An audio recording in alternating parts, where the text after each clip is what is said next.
Hello there, you're on the Heart of Reddit channel. Don't forget to like this video and subscribe to the channel. Get your popcorn ready and enjoy. I can use any tool. Okay, they'll grab this flamethrower. So many years ago I was in the army, stationed at a base that was built in an American desert. In front of our company, aft, 150 to 100 soldiers, building. They used rock scopping to make it look nicer. It had been a while since any maintenance had been done, so intermingled in the nice marble-chipped rocks was scattered a ton of weeds. As a junior enlisted soldier, first few years of an enlistment, it was our job to do the maintenance around the building. A group of about 8 of us had reported in for the day when we were given the task of picking weeds by our sergeant. Here's where our malicious compliance kicks in. Our sergeant tells us we are to pick weeds for the day, and we aren't done until every weed was gone. There is a shed with tools in it, and we may use anything we find in there.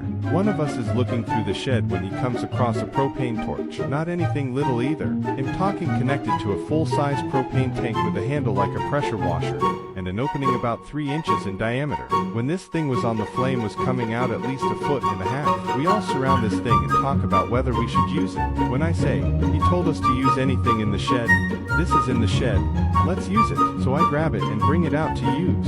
This thing completely disintegrated the weeds. We made it through at least 3/4 of the weeds when our sergeant comes running outside screaming at us. He started to get angry at us. When I reminded him of what he told us, and pointed out the fire extinguisher, he laughed and went back inside telling us we couldn't use it anymore. At least we didn't have to do physical training as our punishment. After this, we weren't given that task ever again, and we still finished well before noon. I worked for local government, in the printing department. Over the years, we caught many mistakes before jobs went to press. Our customers were usually extremely grateful as we saved money from their budgets, and sometimes spared them embarrassment too.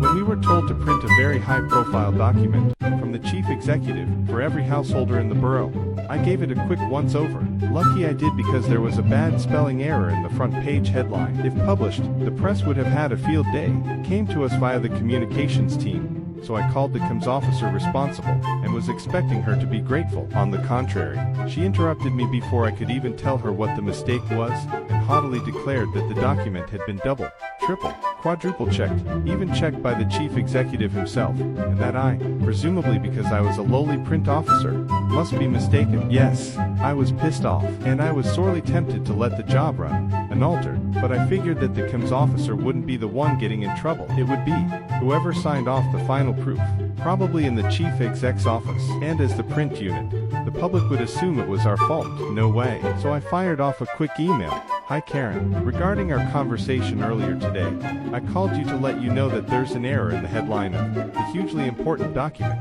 but you assured me that I must be mistaken. Just to confirm that we'll begin printing regardless, as per your instructions. Regards, Mickelgravy, CC, Karen's boss. Funnily enough, we received a very hasty call, asking us to put the job on hold. I can't use my cell phone. I used to work at a shipyard in San Diego as a machinist. Some of my bosses were real dickheads too. Recently there had been problems with people using the phones at work, texting, playing games, etc., so they were really cracking down on that.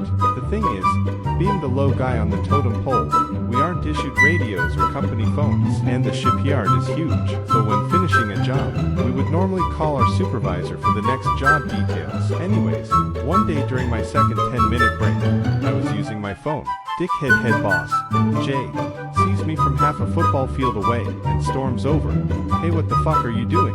Why the fuck are you on your phone? Jay, it's break time right now, and I don't give a fuck. You do not use your phone during working hours. Okay, you can probably see where this is going. If they don't want me using my phone no matter what, I will comply. Several days later, my direct supervisor, who is one step below Jay and also a total dickhead, is scrambling around in the early morning, because he is late to a meeting. He gives me my assignment and says, do not leave the work site until I come by to give the final inspection. I finished the job in about 45 minutes, then sat on my ass doing nothing for about 6 hours until he showed up again, and began raging about how I hadn't called him to inform him the job was done. I didn't get in trouble for that, but they changed the policy to basically allow personal cell phones to be used for work if you wanted to.